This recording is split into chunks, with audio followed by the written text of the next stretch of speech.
बिस्मिल्लाहिर्रहमानिर्रहीम। अस्सलाम वालेकुम स्टूडेंट्स, मैं हूं हसान फरीद, आपका फिजिक्स टीचर। स्टूडेंट्स, आज हम चैप्टर नंबर 5 के पहले 6 शॉर्ट क्वेश्चंस करेंगे। तो आइए स्टूडेंट्स स्टार्ट करते हैं आज का लेक्चर। स्टूडेंट्स आइए जरा देखते हैं 5.1 की स्टेटमेंट क्या कहती है। कहती है कि explain the difference between tangential and angular velocity. Tangential velocity और एंगुलर वेलोसिटी के दरमियान जो डिफरेंसेस हैं वो बताएं। तो सबसे पहले तो मैं डिफरेंस देखता हूं। पहला डिफरेंस तो उनकी डेफिनेशन का है कि टेंजेंशियल वेलोसिटी की डेफिनेशन क्या थी? Rate of change of linear displacement. आसान अल्फाज में अगर हम देखें तो टेंजेंशियल वेलोसिटी बताती है कि कोई चीज एक सेकंड में कितने मीटर डिस्प्लेस हो रही है, कितने मीटर्स कवर कर रही है। तो ये हमारे पास rate of change of linear displacement हो गया। जबकि यहां पर हम देखेंगे एंगुलर वेलोसिटी बताती थी कि rate of change of angular displacement, linear नहीं, एंगुलर डिस्प्लेसमेंट। और स्टूडेंट्स याद रखिएगा हमारे पास ये जो एंगुलर डिस्प्लेसमेंट है ये एंगल्स में मेजर किया जाता है, रेडियंस में या डिग्रीज में। स्टूडेंट्स एंगुलर वेलोसिटी क्या बताती है कि कोई चीज सर्कल में कितना तेज घूम रही है, जबकि लीनियर वेलोसिटी क्या बताती है कोई चीज स्ट्रेट पाथ में कितना तेज घूम रही है। तो ये हमारे पास एक तो डेफिनेशन का फर्क हो गया। दूसरा इनका फॉर्मूला, इनकी डेफिनेशन से ही इनका फॉर्मूला निकलेगा। ये rate of change of linear displacement है। लीनियर डिस्प्लेसमेंट क्या होता है? डी, तो उसका चेंज क्या होगा? Delta D. और रेट ऑफ चेंज क्या होता है स्टूडेंट्स? रेट ऑफ चेंज में आप टाइम से भी डिवाइड करते हैं, तो ये rate of change of linear displacement है, यही लीनियर वेलोसिटी या टेंजेंशियल वेलोसिटी होगी। और स्टूडेंट्स इसी तरह से यहां पर हम दे सकते हैं rate of change of angular displacement. Angular displacement में चेंज यानी कि delta theta divided by rate. Rate का मैंने बताया था कि जब भी आप टाइम से डिवाइड करेंगे तो रेट आ जाएगा, और हमारे पास ये बन जाएगी एंगुलर वेलोसिटी। तो ये हमारे पास लीनियर वेलोसिटी और एंगुलर वेलोसिटी दोनों के फॉर्मूले का डिफरेंस है। अब जरा दूसरी चीज अगर फॉर्मूले से ही आप देखें तो वो ये है कि हमारे पास डिस्टेंस का यूनिट मीटर होता है, टाइम का सेकंड होता है। तो मीटर को अगर मैं सेकंड से डिवाइड करूंगा तो इसका आंसर आएगा मीटर पर सेकंड। तो इसका मतलब लीनियर वेलोसिटी का यूनिट क्या हुआ? लीनियर वेलोसिटी का यूनिट हुआ मीटर्स पर सेकंड, स्टैंडर्ड यूनिट जो है, एसआई यूनिट जो है।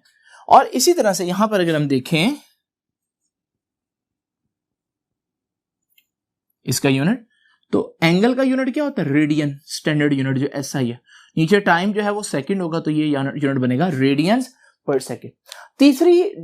तीसरा और आखिरी डिफरेंस जो मैं आप लोगों को बताऊंगा वो है उनकी डायरेक्शन का डिफरेंस। जरा देखते हैं स्टूडेंट्स, हमारे पास जब भी कोई चीज सर्कल में मूव कर रही हो तो किसी भी पॉइंट पर अगर बॉडी सपोज करें घूमते घूमते यहां आ गई, किसी भी पॉइंट पर अगर आप देखेंगे तो लीनियर वेलोसिटी जो है वो टेंजेंट की डायरेक्शन में होगी। आसान अल्फाज में स्टूडेंट्स टेंजेंट क्या होता है? टेंजेंट एक ऐसे लाइन होती है जो किसी भी कर्व को एक पॉइंट पर कट करे, तो ये टेंजेंट की डायरेक्शन में। और आप इसको देख भी सकते हैं, अगर रस्सी जो है वो कोई ऑब्जेक्ट रस्सी से बंधा हुआ है और वो घूमते घूमते रस्सी किसी पॉइंट पर टूटे, तो आप देखेंगे रस्सी जो है वो टेंजेंट की डायरेक्शन में निकल जाएगी। तो ये हमारे पास जो है वो लीनियर वेलोसिटी है। तो अगर ऑब्जेक्ट जो है वो किसी वजह से सेंटर की तरफ जो है उस पर लगने वाली फोर्स अचानक से खत्म हो जाए तो ऑब्जेक्ट जो है वो टेंजेंट की डायरेक्शन में निकल जाएगा। तो इसका मतलब तीसरा इंपॉर्टेंट जो डिफरेंस है वो क्या हुआ? डायरेक्शन का। तो याद रखिएगा जो लीनियर वेलोसिटी है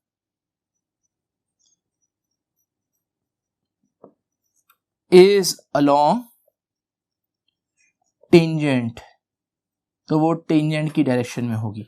जबकि हमारे पास एंगुलर वेलोसिटी के बारे में हम लोगों ने पढ़ा था कि अगर एक ऑब्जेक्ट जो है वो सर्कुलर पाथ में मूव कर रहा है इस तरह से, तो इसकी एंगुलर वेलोसिटी कहां होगी? तो स्टूडेंट्स मैंने आपको बताया था एक राइट हैंड रूल। तो हमने देखा था कि अगर हमारे पास ये ऑब्जेक्ट जो है वो इस तरह से मूव कर रहा है सर्कल में, तो राइट हैंड रूल से पता चलेगा कि थंब की डायरेक्शन में इसकी एंगुलर वेलोसिटी होगी। तो यानी कि अगर ये ऑब्जेक्ट ऐसे मूव कर रहा है तो इसकी एंगुलर वेलोसिटी ऊपर को होगी, यानी कि ओमेगा ऊपर को होगा। तो याद रखिएगा एंगुलर वेलोसिटी जो है वो किस डायरेक्शन में होती है, वो टेंजेंट में नहीं होती, बल्कि angular velocity is along axis of rotation.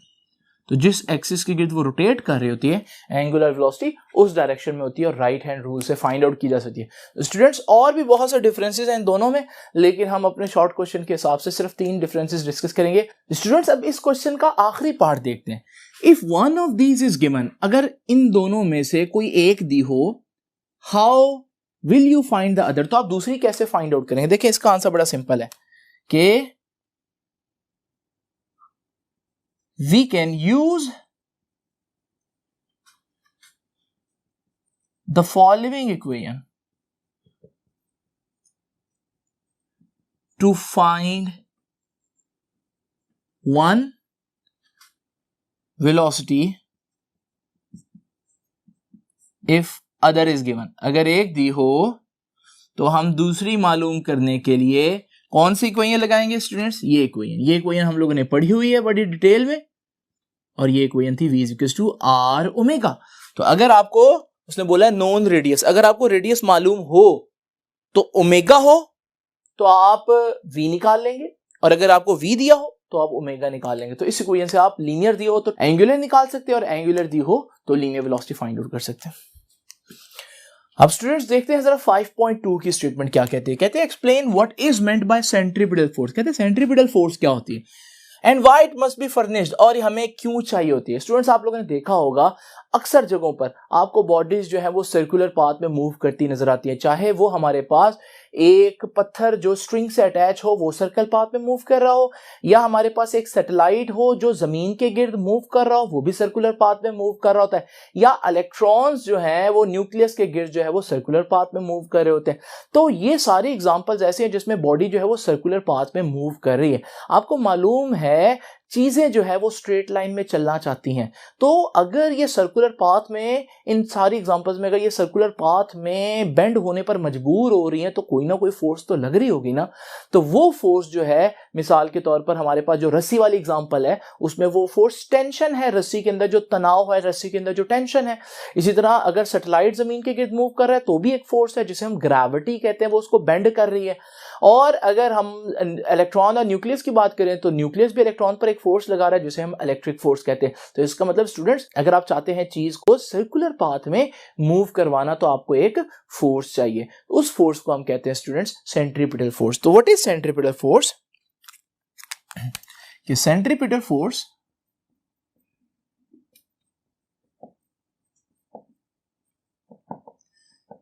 Is the force needed, जो चाहिए किस लिए, needed to bend the straight path of an object into a circular path. तो अगर आप किसी चीज की स्ट्रेट पाथ को सर्कुलर पाथ में बेंड करना चाहते हैं तो जो फोर्स आपको देनी पड़ेगी उसे हम सेंट्रीपिटल फोर्स कहते हैं। स्टूडेंट्स मैंने आपको पहले भी बताया था कि सेंट्रीपिटल फोर्स कोई फोर्स नहीं है, सेंट्रीपिटल फोर्स के तौर पर दूसरी फोर्सेस एक्ट करती हैं। जैसे मैंने आपको बताया कि जो रस्सी है उसकी टेंशन जो है it is acting like a centripetal force, और सैटेलाइट पर जो जमीन की ग्रेविटी है it is acting like a centripetal force, और इसी तरह से न्यूक्लियस और इलेक्ट्रॉन के दरमियान जो इलेक्ट्रिक फोर्स है it is behaving like a centripetal force. तो असल में कोई भी जो फंडामेंटल फोर्सेस होती हैं अगर वो चीज को सर्कुलर पाथ में मूव करवाएं तो हम कहेंगे ये सेंट्रीपिटल फोर्स बन गई है। वो ग्रेविटी हो सकती है, वो टेंशन हो सकती है, वो इलेक्ट्रिक फोर्स होती है, वो मैग्नेटिक फोर्स हो सकती है। तो स्टूडेंट्स दूसरी बात, सेंट्रीपिटल फोर्स का फार्मूला क्या है? सेंट्रीपिटल फोर्स का फार्मूला हमने इस चैप्टर में कैलकुलेट भी किया और वो हमारे पास था mv स्क्वायर ओवर r। तो ये है हमारे पास इसका फार्मूला। अब तीसरी इंपॉर्टेंट चीज जो आपसे वो पूछ रहा है कहते हैं why it must be furnished to an object if the object is to follow a circular path। अगर आप एक ऑब्जेक्ट को सर्कुलर पाथ में मूव करवाना चाहते हो तो आपको ये क्यों चाहिए स्टूडेंट्स? क्योंकि ऑब्जेक्ट सर्कुलर पाथ में मूव नहीं करना चाहते। ऑब्जेक्ट हमने पढ़ा था न्यूटन के लॉज में कि ऑब्जेक्ट चाहते हैं स्ट्रेट लाइन में चलना।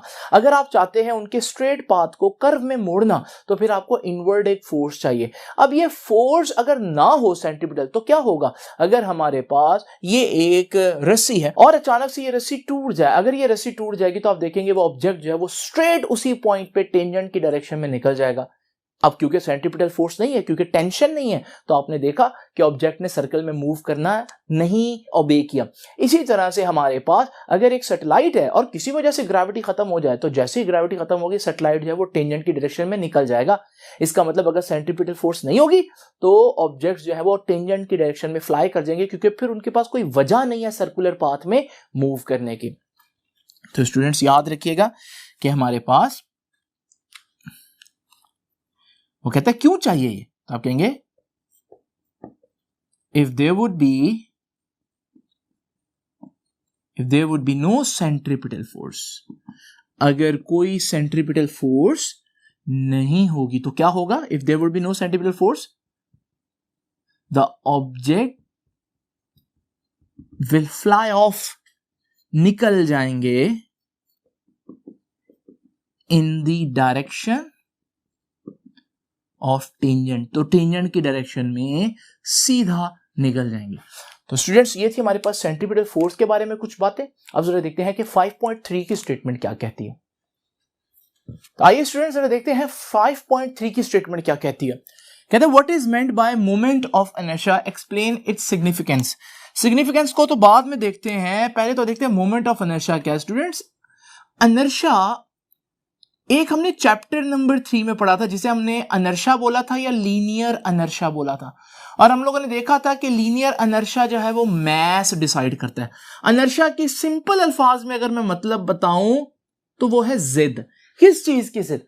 अगर एक चीज स्ट्रेट लाइन में चल रही है तो वो चलते रहना चाहती है, वो रोके जाने पर जिद करेगी, कोशिश करेगी चलते रहने की। और अगर एक चीज रुकी हुई है तो वो रुके रहना चाहती है, और अगर आप उसको चलाएंगे तो वो जिद करेगी और मुश्किल से चलेगी। और मैंने इसकी कुछ एग्जांपल्स आप लोगों को दी थी, जैसे मिसाल के तौर पर ये एक हमारे पास ट्रक है और ये हमारे पास एक साइकिल है। अगर आप ट्रक और साइकिल दोनों रुके हुए हैं, आप उन पर एक जैसी फोर्स लगाएं तो कौन ज्यादा जिद करेगा रुके रहने पर? तो आप देखेंगे कि साइकिल इतनी जिद नहीं करेगी, बल्कि साइकिल जल्दी जल्दी अपनी स्पीड चेंज करेगी, जबकि ट्रक अपनी स्पीड मुश्किल से चेंज करेगा। इसका मतलब ट्रक में जिद ज्यादा है या इनर्शिया ज्यादा है। और इसी तरह से अगर ये दोनों चलते आ रहे हो किसी स्पीड से और आप इनको रोकने की कोशिश करें एक फोर्स से, तब भी ट्रक की जिद ज्यादा होगी और आप उसको आसानी से नहीं रोक पाएंगे, और साइकिल रुक जाएगी, उसकी स्पीड बड़ी जल्दी चेंज होकर कम होकर जीरो पर आ जाएगी, लेकिन ट्रक की नहीं आएगी। इसका मतलब यह हुआ कि अगर चीजें स्ट्रेट लाइन में चल रही हो तो उनमें स्ट्रेट लाइन में चलने के लिए एक टेंडेंसी होती है जिसे हम इनर्शिया कहते हैं, और उसे हम ज्यादा प्रिसाइजली लीनियर इनर्शिया कहते हैं। और दूसरी बात यह थी कि लीनियर इनर्शिया किस पर डिपेंड करता है? मास पर डिपेंड करता है। तो ट्रक का इनर्शिया क्यों ज्यादा है? क्योंकि ट्रक का मास ज्यादा है। बिल्कुल इसी तरह से स्टूडेंट ये चैप्टर है सर्कुलर मोशन का, इसमें चीजें घूम रही हैं, रोटेट कर रही हैं, सर्कल में मूव कर रही हैं। यहां इनर्शिया का क्या मतलब होगा? यहां भी वही मतलब होगा, लेकिन यहां जिद ये होगी कि सर्कल में मूव करने की। तो जो प्रॉपर्टी है अपनी सर्कुलर मोशन को मेंटेन करने की, इसे हम कहते हैं उसका मोमेंट ऑफ इनर्शिया, यानी कि घूमती हुई चीजों का इनर्शिया। तो जरा देखते हैं कि मोमेंट ऑफ इनर्शिया, जिसे मैं MOI कह देता हूं, मोमेंट ऑफ इनर्शिया, वो किस पर डिपेंड करता है? वो क्या है? मोमेंट ऑफ इनर्शिया जो है वो बेसिकली टेंडेंसी है किसी बॉडी की, tendency to maintain uniform circular या rotational motion। तो याद रखिएगा जिस तरह से चीजें स्ट्रेट लाइन में चल रही हो तो वो चलते रहना चाहती हैं, और अगर आप उनको रोकेंगे तो वो रेजिस्ट करेंगी अपने इनर्शिया की वजह से। बिल्कुल इसी तरह से अगर चीजें सर्कुलर पाथ में चल रही हो तो भी वो चलना चाहती हैं, और सर्कुलर पाथ में जो उनके चलने की टेंडेंसी है उसे हम बोलते हैं उनका कौन सा inertia, moment of inertia. Moment का वर्ड कब यूज होगा, जब भी चीजें स्टूडेंट्स घूम रही हो तो उसमें आप देखेंगे वर्ड यूज होगा मोमेंट का। तो ये हमारे पास मोमेंट ऑफ इनर्शिया है, लेकिन इसकी मैथमेटिकल डेफिनेशन है, और वो मैथमेटिकल डेफिनेशन क्या है देखिए जी। मैथमेटिकली हम कहते हैं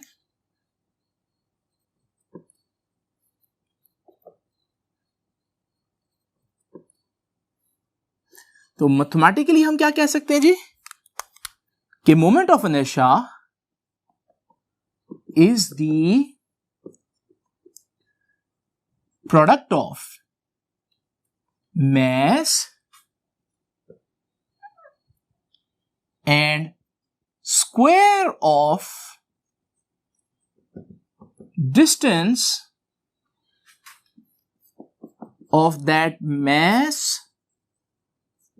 from axis of rotation, from axis of rotation। आसान अल्फाज में अगर मैं लिखूं तो मैं यूं कहूंगा कि मोमेंट ऑफ इनर्शिया का फॉर्मूला क्या है, प्रोडक्ट ऑफ मास यानी कि m और square of distance from axis of rotation यानी कि r का स्क्वायर। ये है हमारे पास मोमेंट ऑफ इनर्शिया का डेफिनेशन। और स्टूडेंट्स याद रखिएगा कि मोमेंट ऑफ इनर्शिया में मास के साथ साथ डिस्टेंस भी मैटर करता है, ये सबसे इंपॉर्टेंट है। अगर आप इसको प्रॉपर समझना चाहते हैं तो आप मेरा लेक्चर देखिए मोमेंट ऑफ इनर्शिया के बारे में। लेकिन बस यहां इतना याद रखना है कि जो लीनियर इनर्शिया था कि चीजों का स्ट्रेट चलना, उसमें जो इनर्शिया था वो सिर्फ और सिर्फ मास डिसाइड करता था।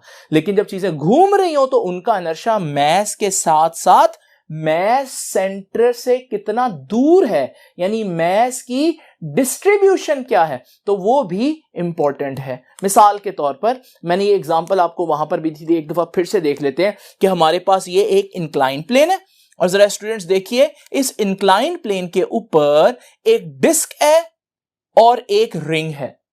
अब याद रखिएगा मैंने आप लोगों को बताया था कि डिस्क और रिंग में से जो डिस्क है उसका मोमेंट ऑफ इनर्शिया कम होता है और जो रिंग है उसका मोमेंट ऑफ इनर्शिया ज्यादा होता है। जब आप इन दोनों को इंक्लाइन प्लेन पर छोड़ेंगे तो आप देखेंगे कि जो डिस्क है वो जल्दी तेजी से रोटेट होते हुए जमीन तक पहुंच जाएगी, जबकि रिंग जो है वो पीछे रह जाएगा।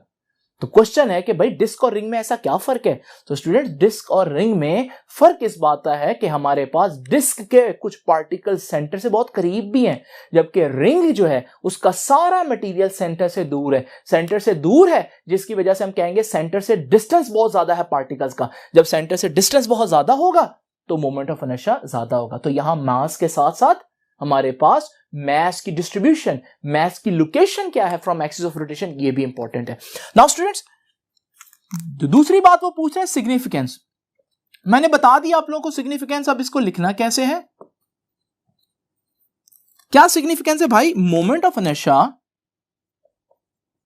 का वही रोल है, moment of inertia plays the same role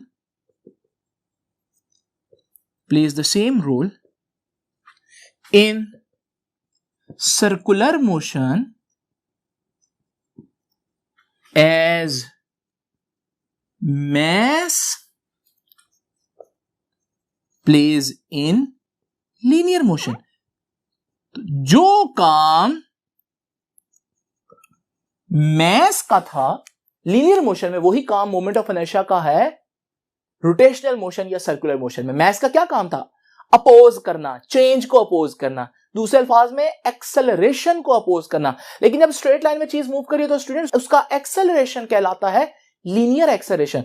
तो याद रखिएगा मैं कहूंगा कि मास अपोज करती है, मुखालफत करती है चेंज की, वेलोसिटी के। कौन सी वेलोसिटी की चेंज की, लीनियर। तो मास अपोजेज लीनियर एक्सेलरेशन। तो मास लीनियर एक्सेलरेशन के खिलाफ काम करती। जितना मास ज्यादा होगा उतना बॉडी का एक्सेलरेशन कम होगा, वो ट्रक वाली एग्जांपल। और इसी तरह से जो मोमेंट ऑफ इनर्शिया है वो क्या करता है, मोमेंट ऑफ इनर्शिया वो भी तो इनर्शिया ही है ना, तो उसका मतलब भी अपोज करना ही हुआ। तो मोमेंट ऑफ इनर्शिया अपोजेज कौन सा एक्सेलरेशन, एंगुलर एक्सेलरेशन, घूमती हुई चीजों का एक्सेलरेशन अपोज करेगा कौन? मोमेंट ऑफ इनर्शिया, और मास अपोज करेगा लीनियर एक्सेलरेशन को। तो स्टूडेंट्स ये था हमारे पास 5.3 का आंसर। अब जरा देखते हैं 5.4 क्या कहता है। स्टूडेंट्स हमारे पास ये क्वेश्चन में कहता है कि what is meant by angular momentum. अब ये एंगुलर मोमेंटम को समझने से पहले आपको मोमेंटम का पता होना चाहिए। आसान अल्फाज में अगर मेरे से कोई पूछे कि सर मोमेंटम क्या बताता है, सबसे सिंपल अल्फाज में तो मैं कहूंगा मोमेंटम बताता है खतरा, कि अगर कोई ऑब्जेक्ट आपको हिट करे तो कितना डैमेज हो सकता है, कितना खतरा उस ऑब्जेक्ट से आपको, इसे हम बोलते हैं फिजिक्स की टर्म में कि भाई मोमेंटम कितना है। अगर हमारे पास मोमेंटम देखें तो लीनियर मोमेंटम हम लोगों ने चैप्टर नंबर 3 में पढ़ा था, और ये लीनियर खतरा है, यानी अगर एक चीज स्ट्रेट पाथ में आ रही है तो आपको हिट करेगी तो आपको कितना ज्यादा डैमेज कर सकती है। और लीनियर मोमेंटम निकालने का एक तरीका था हमारे पास, और वो था फॉर्मूला P = mv, और इस फॉर्मूले में हमारे पास वेलोसिटी वेक्टर है तो मोमेंटम भी वेक्टर होगा। आप देख रहे हैं आपका मोमेंटम यानी कि खतरा, ये स्ट्रेट चीज अगर आ रही है तो उसका खतरा कौन डिसाइड कर रहा है? उसका मास कितना है और उसकी वेलोसिटी कितनी है। मिसाल के तौर पर अगर मास ज्यादा होगा तो क्या होगा, हमारे पास ये साइकिल है और ये ट्रक है। आप लोगों को मालूम है, अगर मैं आपसे कहूं आम अल्फाज में कि इनमें किसमें ज्यादा खतरा है, अगर ये चलते हुए आ रहे हैं तो आप कहेंगे सर ट्रक ज्यादा डैमेज कर सकता है। उसकी वजह क्या है कि ट्रक का मास ज्यादा है। लेकिन मैं इस तरह से नहीं कहूंगा फिजिक्स में कि भाई ट्रक का खतरा ज्यादा है, मैं फिजिक्स की लैंग्वेज में कहूंगा truck has more momentum than cycle. बिल्कुल इसी तरह से हमारे पास अगर दो एक जैसे साइकिल्स आ रही हैं लेकिन एक साइकिल की वेलोसिटी दूसरी के मुकाबले में बहुत ज्यादा है, अब बताएं किसका खतरा ज्यादा होगा। अब मैं कहूंगा कि ये जो वेलोसिटी जिसकी, ये जो साइकिल जिसकी वेलोसिटी ज्यादा है, स्पीड ज्यादा, उसका खतरा ज्यादा होगा। लेकिन फिजिक्स की टर्म में मैं खतरा नहीं बोलूंगा, मैं कहूंगा इसका मोमेंटम ज्यादा है। लेकिन स्टूडेंट्स लीनियर मोमेंटम जो है वो मास पर डिपेंड करता था। मास क्या था? इनर्शिया। और अभी मैंने आप लोगों को बताया कि मास की यहां पर रिप्लेसमेंट कौन है? Moment of inertia. Moment of inertia का वही रोल है सर्कुलर मोशन में जो मास का है लीनियर मोशन में। तो यहां क्योंकि सर्कुलर मोशन डिस्कस कर रहे हैं तो फिर मैं घूमती हुई चीजों के लिए मास नहीं बल्कि मोमेंट ऑफ इनर्शिया लिख दूंगा। ये है मोमेंट ऑफ इनर्शिया आए। और फिर इसी तरह से जब चीज घूम रही हो तो उसकी लीनियर वेलोसिटी की बजाय उसकी एंगुलर वेलोसिटी आ जाएगी, इसलिए मैं यहां पर ओमेगा ले आऊंगा। और फिर ये लीनियर खतरा नहीं होगा, ये घूमती हुई चीज में कितना खतरा है, यानी एंगुलर मोमेंटम कितना है, और इसे हम L से रिप्रेजेंट करते हैं। तो स्टूडेंट्स आपने देखा कि ये है हमारे पास एंगुलर मोमेंटम का फॉर्मूला, और यहीं से इसकी डेफिनेशन आएगी कि what is angular momentum. Angular momentum is the product of moment of inertia and angular velocity. जिस तरह से लीनियर मोमेंटम क्या होता है? मास और वेलोसिटी का प्रोडक्ट होता है। तो हम कहेंगे कि एंगुलर मोमेंटम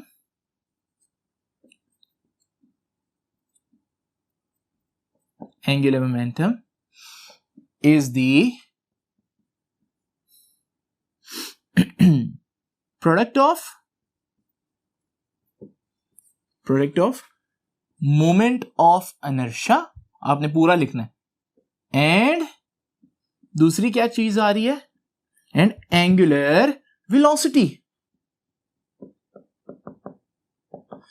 और स्टूडेंट्स ये भी खतरा ही बताएगा आम जिंदगी में, आम लैंग्वेज में। मिसाल के तौर पर हमारे पास अगर ये पंखा है और इस पंखे ने मूव करना स्टार्ट किया तो आपको मालूम है इसको अगर हम हाथ लगाएंगे खतरा तो है, और अभी मैं कहूंगा खतरा है लेकिन इतना ज्यादा नहीं, लेकिन आहिस्ता आहिस्ता ये स्पीड पकड़ेगा तो फिर हमारे पास इसका जो खतरा है, डैमेज है, यानी कि एंगुलर मोमेंटम है वो ज्यादा होता जाएगा।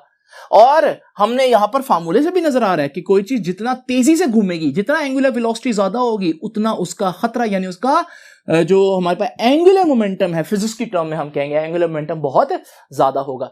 और स्टूडेंट्स ये हम एक वेक्टर से भी बता सकते हैं, और ये वेक्टर राइट हैंड रूल में हम लोगों ने डिस्कस किया था कि अगर पंखा घूम रहा है तो उसका जो angular momentum axis of rotation में आएगा, और जितना वो तेजी से घूमेगा उतना एंगुलर मोमेंटम का वेक्टर ज्यादा बड़ा होता जाएगा, जिसका मतलब है कि भाई इस चीज पे ज्यादा खतरा है, इसका एंगुलर मोमेंटम ज्यादा है।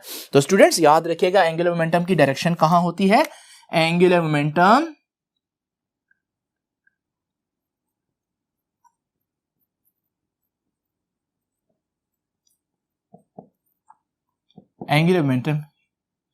is along axis of rotation। ये axis of रोटेशन, जिस एक्सिस की बॉडी रोटेट कर रही है उसमें होता है। अब दूसरी चीज वो क्या कहता है, explain the law of conservation of angular momentum.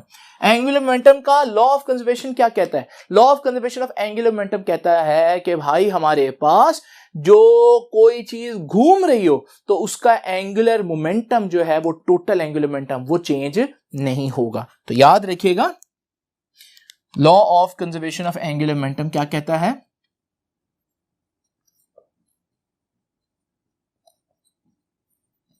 Law of conservation of angular momentum क्या कहते हैं जी? Law of conservation of angular momentum कि टोटल मोमेंटम किसी भी सिस्टम का, आइसोलेटेड सिस्टम का, वो चेंज नहीं होगा। तो total angular momentum of an isolated system. भाई आइसोलेटेड सिस्टम क्या होता है? आप कहेंगे जिसमें बाहर से कोई फोर्स ना लग रही हो। नहीं स्टूडेंट्स, जब चीजें सर्कुलर पाथ में मूव कर रही हो तो हम ये नहीं कहते बाहर से कोई फोर्स ना लग रही हो, हम कहते हैं बाहर से कोई टॉर्क ना लग रहा हो। तो याद रखिएगा आइसोलेटेड सिस्टम का मतलब नो एक्सटर्नल टॉर्क, फोर्स नहीं। और total angular momentum of an isolated system always remains constant, कभी चेंज नहीं होगा। इसको मैथमेटिकली हम यूं लिखते हैं कि टोटल एंगुलर मोमेंटम किसके बराबर होगा? L1 plus L2 plus L3, जितना भी उसके डिफरेंट कंपोनेंट्स का एंगुलर मोमेंटम है वो क्या रहेगा? कांस्टेंट रहेगा। अगर एक एंगुलर मोमेंटम कम होगा तो दूसरा ज्यादा हो जाएगा ताकि टोटल हमारे पास कांस्टेंट रहे। तो स्टूडेंट्स इस चीज को अंडरस्टैंड करने के लिए law of conservation of angular momentum को अगर आप मजीद सीखना चाहते हैं, इस पे पूरा एक लेक्चर मौजूद है जिसमें आप बहुत ज्यादा चीजें सीख सकते हैं क्योंकि ये बहुत इंपॉर्टेंट यूनिवर्सल लॉ है। तो स्टूडेंट्स आप जरा देखते हैं हम 5.5 की स्टेटमेंट क्या कहती है। स्टूडेंट्स हमारे पास जो 5.5 की स्टेटमेंट है वो एक सिंपल मैथमेटिकल डेरिवेशन के लिए, और वो कहता है कि show that orbital angular momentum इसके बराबर है mvr। देखिए अगर हमारे पास एक चीज सर्कल में मूव कर रही है, ऑर्बिट में मूव कर रही है, जैसे कोई सैटेलाइट है, तो जब वो चीज सर्कल में मूव कर रही होगी, जैसे सपोज करें कोई सैटेलाइट है, तो हमें मालूम है कि उसका एक ऑर्बिटल एंगुलर मोमेंटम होगा।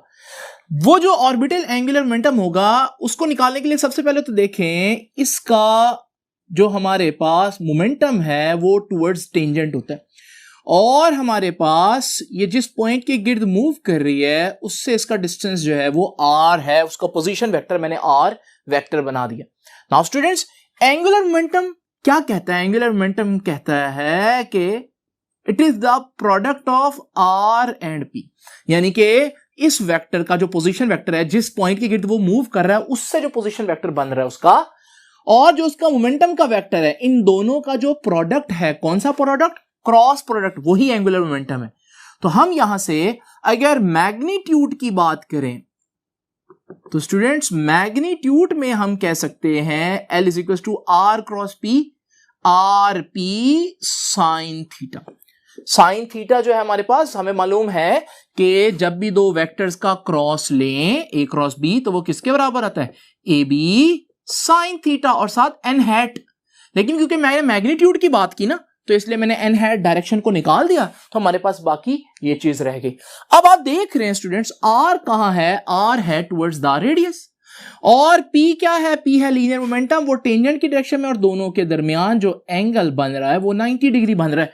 और जब दोनों के दरमियान एंगल 90 डिग्री बनेगा तो साइन थीटा साइन 90 बन जाएगा। तो मैं कह देता हूं कि भाई थीटा तो 90 डिग्री है, तो हमारे पास ये बन जाएगा आर पी और साइन 90।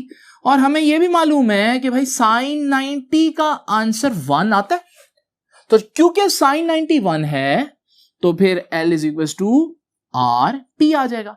नाउ स्टूडेंट्स P क्या है? P है लीनियर मोमेंटम, और आप लोगों ने चैप्टर नंबर 3 में पढ़ा P is equal to mv के linear momentum is the product of mass and velocity. तो मैं इस P की जगह mv पुट करूंगा तो ये आ जाएगा P की जगह mv और R एज इट इज। लेकिन यहां पर आप देख रहे हैं मैं इसको रीअरेंज करता हूं तो ये बन जाएगा mvr।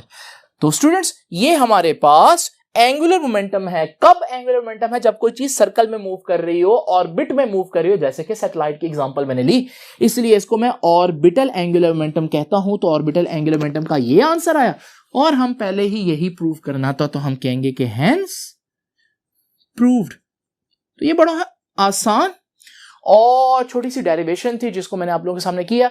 अब आज का लास्ट क्वेश्चन देखते हैं, 5.6 क्या कहता है। तो स्टूडेंट्स 5.6 क्या कह रहा है जरा देखिए। Describe what should be the minimum velocity for a satellite to orbit close to earth around it. एक कम से कम वेलोसिटी बतानी है जिस पर सैटेलाइट जो है वो जमीन के गिर्द एक सर्कुलर पाथ में मूव करे। स्टूडेंट्स होता क्या है, देखिए मेरे पास एक रॉकेट है और ये जमीन के ऊपर मैंने हॉरिजॉन्टल रखा हुआ है। अगर मैं इस रॉकेट को सपोज करें फायर करूं 2 किलोमीटर पर सेकंड की स्पीड से, ये थोड़ा आगे जाएगा लेकिन जमीन की ग्रेविटी इस पर काबू पा लेगी और ये नीचे गिर जाएगा, यानी कि इसने ऑर्बिट नहीं किया। इसी तरह से अगर मैं स्पीड बढ़ाऊं 4 किलोमीटर पर सेकंड से इसको फेंकूं, तो आप देखेंगे ये रॉकेट ज्यादा दूर तक जाएगा लेकिन अभी भी सर्कल में ऑर्बिट नहीं करेगा। इसी तरह से अगर मैं स्पीड 6 किलोमीटर पर सेकंड कर दूं, तो अब मैं फेंकूंगा तो यह और आगे तक जाएगा लेकिन फिर भी ये गिर जाएगा। और इसी तरह से अगर मैं स्पीड बढ़ाते बढ़ाते 7.9 किलोमीटर पर सेकंड कर दूं, तो फिर मैं देखूंगा कि ये रॉकेट जो है ये गिरते गिरते भी जमीन की तरफ एक पूरा ऑर्बिट कंप्लीट कर लेगा और हम कहेंगे कि ये अब ऑर्बिटल मोशन कर रहा है। ये जो मैंने स्पीड से फेंका है ना 7.9 किलोमीटर पर सेकेंड, ये वो स्पीड है जिससे कम पर कभी भी ऑर्बिट में नहीं जाएगा रॉकेट, और इससे ज्यादा स्पीड दूंगा तो जाएगा, लेकिन कम से कम इतनी स्पीड जरूर चाहिए। इसे बोलते हैं क्रिटिकल वेलोसिटी। तो student what is critical velocity?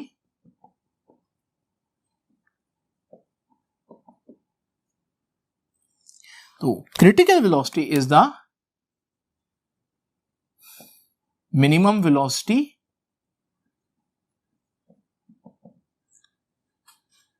Required, किस लिए चाहिए? जो to put a satellite into an orbit.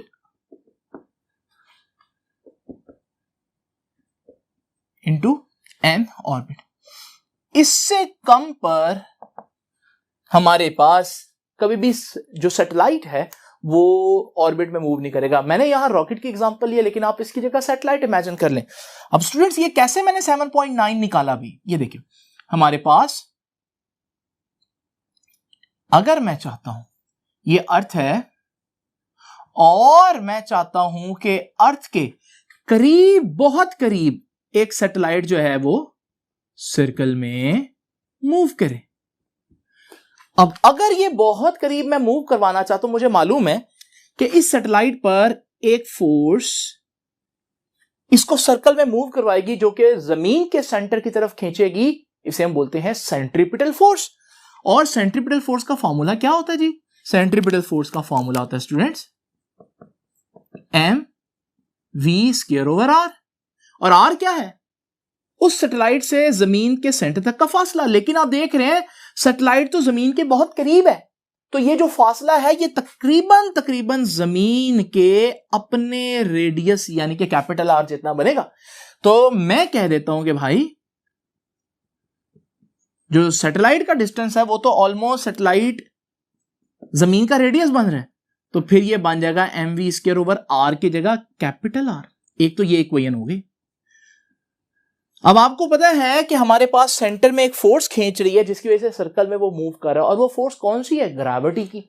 और आपको पता है जब जमीन के बहुत करीब हो तो ग्रेविटेशनल फोर्स तो वेट के बराबर होती है। तो इसका मतलब मैं कहूंगा इस पर एक और फोर्स भी है, और वो फोर्स है ग्रेविटेशनल फोर्स। वही तो सेंट्रीपिटल फोर्स के तौर पर एक्ट कर रही है, और वो किसके बराबर होगा? वेट के। और वेट का फॉर्मूला हमें मालूम है mg। नाउ स्टूडेंट्स, जैसे कि हमें मालूम है कि जितनी ग्रेविटेशनल फोर्स है वही सेंट्रीपिटल फोर्स के तौर पर एक्ट कर रही है, तो मैं कहूंगा कि gravitational force is equals to centripetal force. Gravitational force का फॉर्मूला पुट करता हूं mg, सेंट्रीपिटल फोर्स का फॉर्मूला पुट करता हूं mv²/r।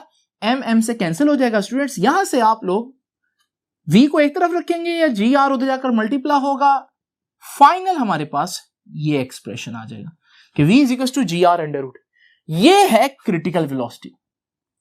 नाउ स्टूडेंट g की वैल्यू पुट करें, 9.8 और जमीन का रेडियस याद रखिएगा, जमीन का जो रेडियस होता है वो होता है 6400 किलोमीटर, या जिसको हम लिख सकते हैं 64 किलोमीटर की जगह मीटर चाहिए ना, क्योंकि स्टैंडर्ड यूनिट पुट करना है, तो और 3 जीरो लगा दो, 2 ये वाले और 3 जीरोस आपने किलो की जगह लगा देना, तो ये बन जाएगा हमारे पास 6410, 5 जीरोस लग गए, ठीक है जी, ये हमारे पास मीटर्स आ गए।